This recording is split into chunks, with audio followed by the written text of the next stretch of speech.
Thank you for the kind introduction. Good evening, everyone. Tonight, we'll talk about understanding the boulders of palliative care. This is my disclosure and disclaimer. I have nothing to disclose for this topic, but my comments are my own and not necessarily of the Philippine Heart Association. I would like to personally thank Dr. Viana del Prado and Dr. Liza Manalo for their significant contributions to this lecture.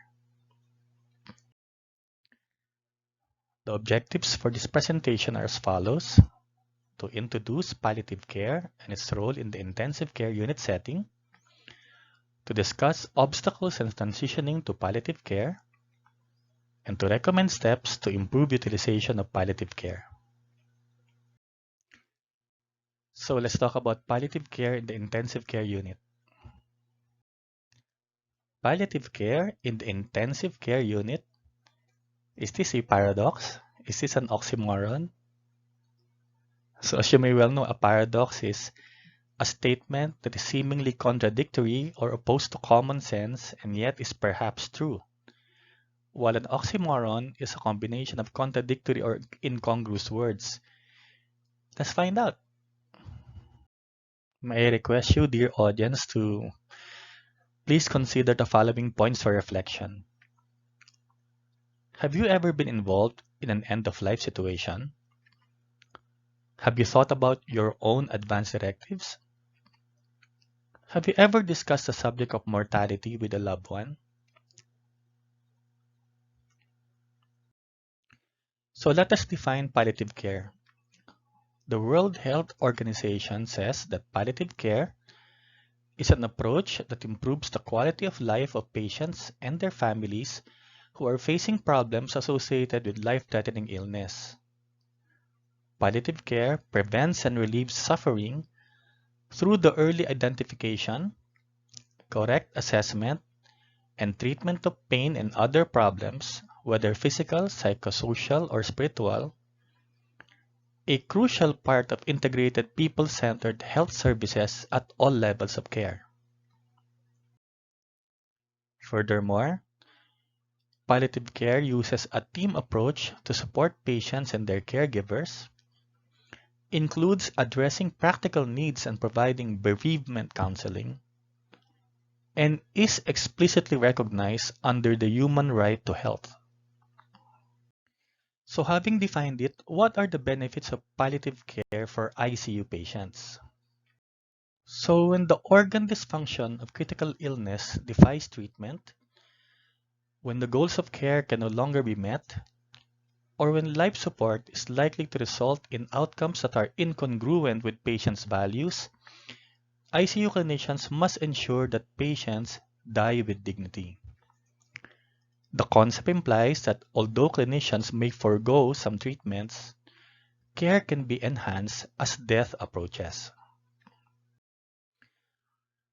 Fundamental to this concept of dying with dignity is the need to understand a patient's unique perspective on what gives life meaning in a setting replete with depersonalizing devices.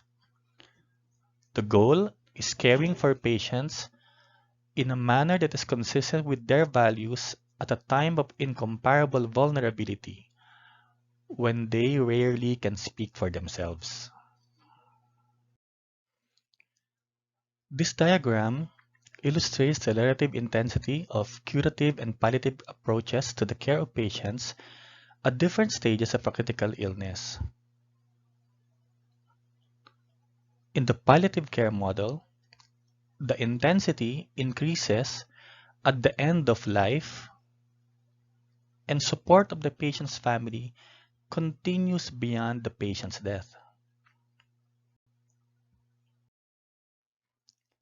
As one anonymous person said, there is an end to cure, but there is no end to care.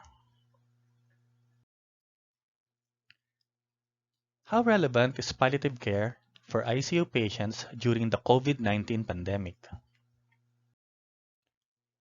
Sharing with you this local article called COVID-19, a single-center ICU experience of the first wave in the Philippines, authored by Dr. Onion Gerald Ubaldo, Dr. Jose Emmanuel Palo, and yours truly.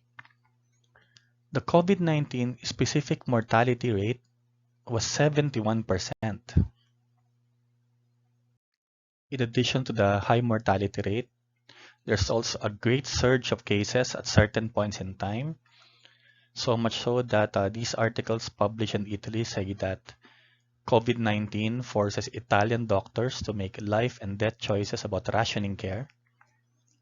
Or sometimes the article reads the heart-wrenching choice of who lives and dies. And we must always remember the experience of India.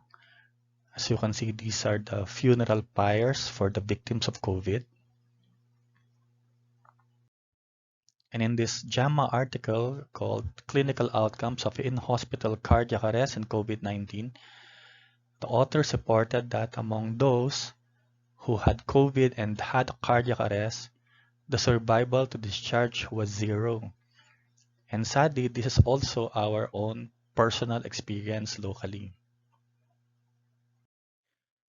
Another article entitled Incidence, Co-occurrence, and Evolution of Long COVID Features, a 6-month retrospective cohort study of more than 270,000 survivors of COVID-19. The authors reported that 57% had one or more long COVID feature recorded during the whole 6-month period. So as far as COVID-19 is concerned, there have been multiple instances when the number of critical patients exceeded critical care capacity.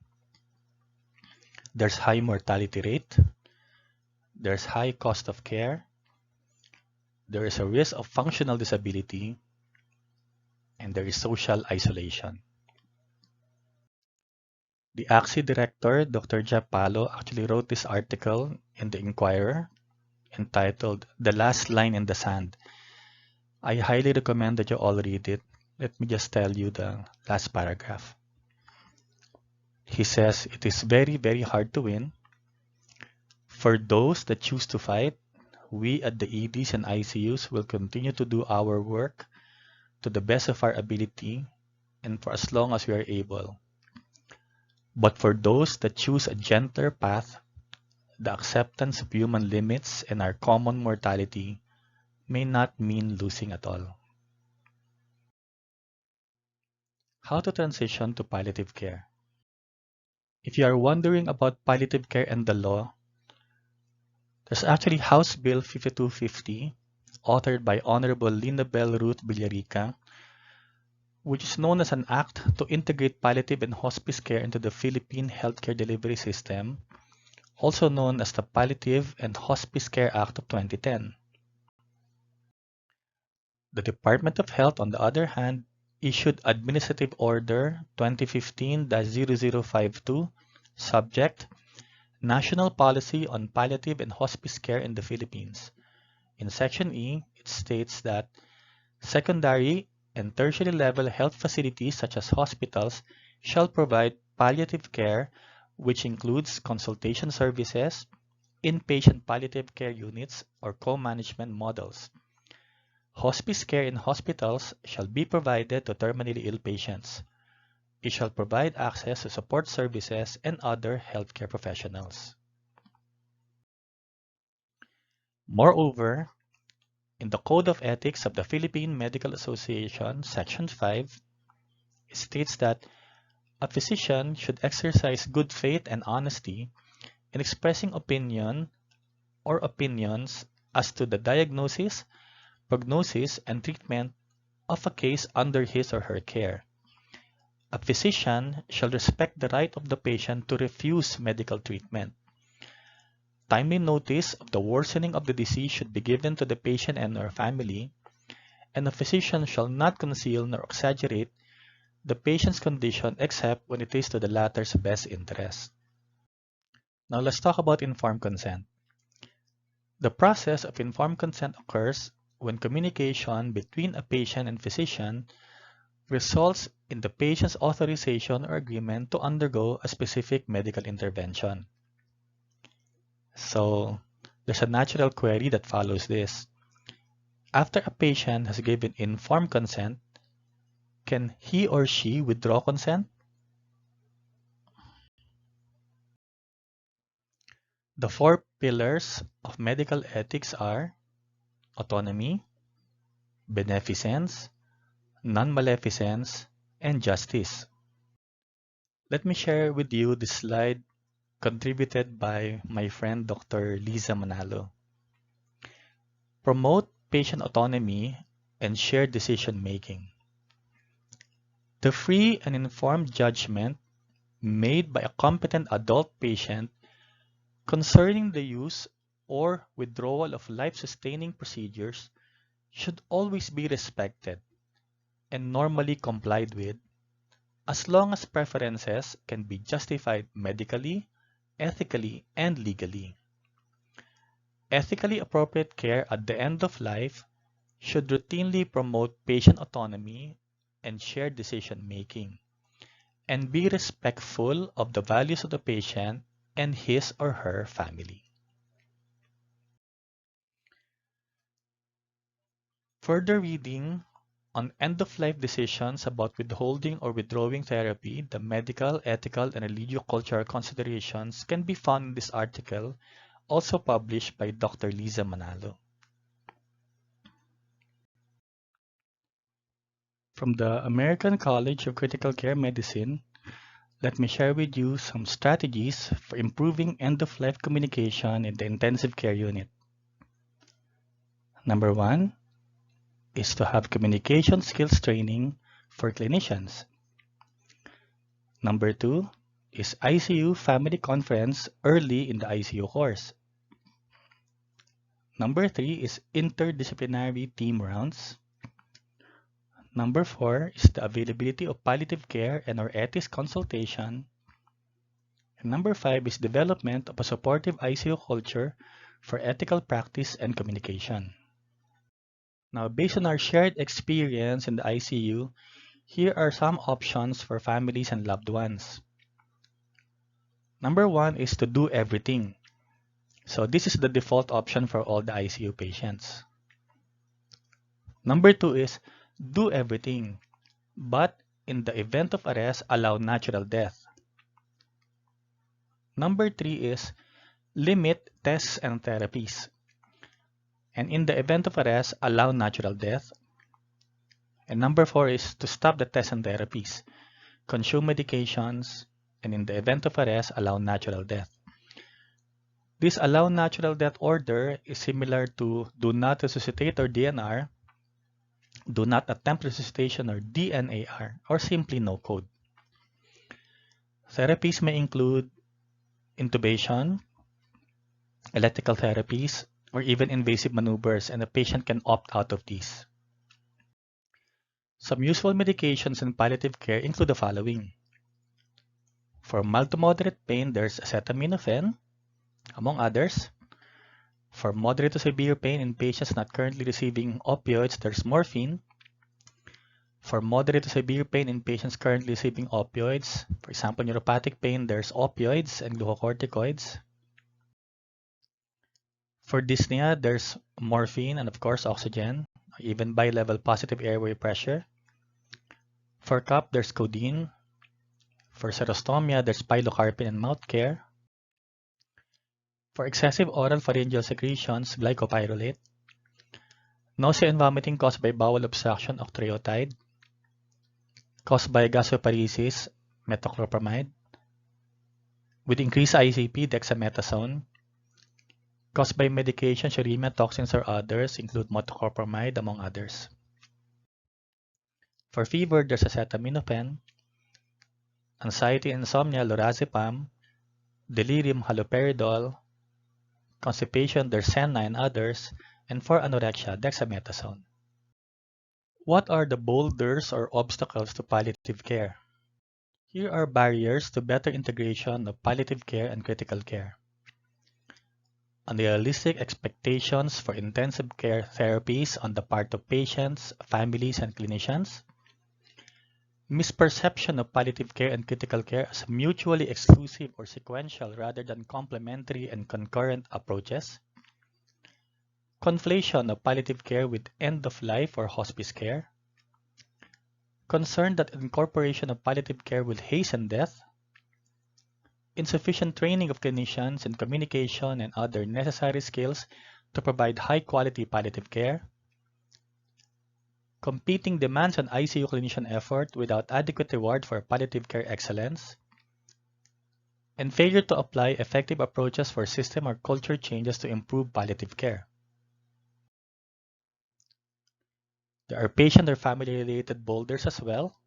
Number 1, sociocultural. For example, avoidance of topics related to death. Number 2, misconception, equation with euthanasia. Number 3 is misplaced guilt, for example, having an overseas worker offspring. Number 4 is denial. And number 5 is religious belief. The physician-related boulders of palliative care include lack of training or prior exposure, a never say die attitude, late referral, for example, refer once for extubation, inability to communicate, and personal values or religion. When it comes to tough decisions, one is reminded of Aesop's fables Belling the Cat, wherein all of the mice agreed that the best course of action is to put a bell on the cat so that they can hear it when it's approaching them. But the problem is, who is going to put the bell on the cat? So what are some recommendations to improve utilization of palliative care? In this paper, it was shown that early triggered palliative care consultation was associated with greater transition to do not resuscitate or do not intubate and to hospice care, as well as decreased ICU and post-ICU healthcare resource utilization. So at least in this study, it was found that routine palliative care consultation may positively impact the care of high-risk critically ill patients. For this last part, let me share with you some excerpts from this publication called A Catholic Guide to Critical End-of-Life Decisions, Advanced Directives by the Daughters of Charity Health System. It can be freely downloaded and the link is here in the description below.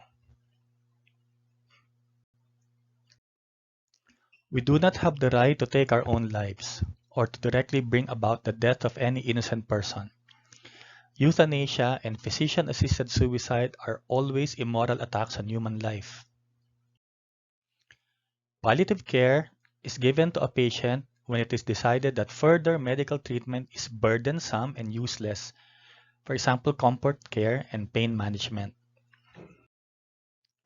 With regards to ventilators, a ventilator pushes air and oxygen into the lungs and often saves lives. It may be decided that the use of a ventilator for a particular patient becomes extraordinary or disproportionate because it no longer achieves its perceived outcome. With regards to life-saving and life-prolonging procedures, the use of such procedures as dialysis, chemotherapy, radiation therapy, invasive surgery, heart-lung resuscitation, and antibiotics call for critical decisions in one's life. These types of procedures may be judged morally extraordinary or disproportionate if they offer no true benefit to the patient. If there is doubt about whether a treatment will be beneficial or not, a time-limited trial is often useful. It is important, however, to define the time limit before starting a treatment. Your indication, do not resuscitate or DNR, is frequently called a no-code order. The omission of CPR after cardiopulmonary arrest results in death. The decision to write a DNR order should be based on two crucial considerations. 1. The judgment that CPR is unlikely to restore normal cardiac rhythms, or 2. The judgment that CPR amounts to medical futility, that is, it is not beneficial. CPR may be medically futile in the final stages of a terminal illness or when it procures only a short-term survival. A person may forego extraordinary or disproportionate means of preserving life. Disproportionate means are those that in the patient judgment do not offer a reasonable hope of benefit or entail an excessive burden or impose excessive expense on the family or the community. The Catechism of the Catholic Church is stated here. Discontinuing medical procedures that are burdensome, dangerous, extraordinary, or disproportionate to the expected outcome can be legitimate. It is refusal of overzealous treatment. Here, one does not will to cause death. One's inability to impede it is merely accepted. The decision should be made by the patient if he is competent and able, or if not, by those legally entitled to act for the patient, whose reasonable will and legitimate interests must always be respected. With regards to stopping treatment, sometimes people believe or feel that it is murder to stop treatment, for example, a feeding tube or ventilator. Even if these treatments have been in place for a period of time, the treatment may be withdrawn if it is deemed extraordinary or disproportionate. That is, it no longer benefits a patient.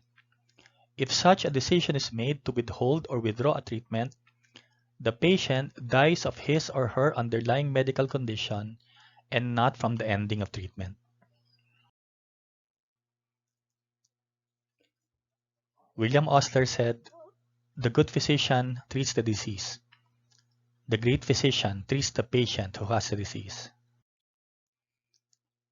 Ralph Waldo Emerson said, "To know even when life has breathed easier because you have lived, that is to have succeeded." For further reading, please look at these references. Thank you very much for your kind attention.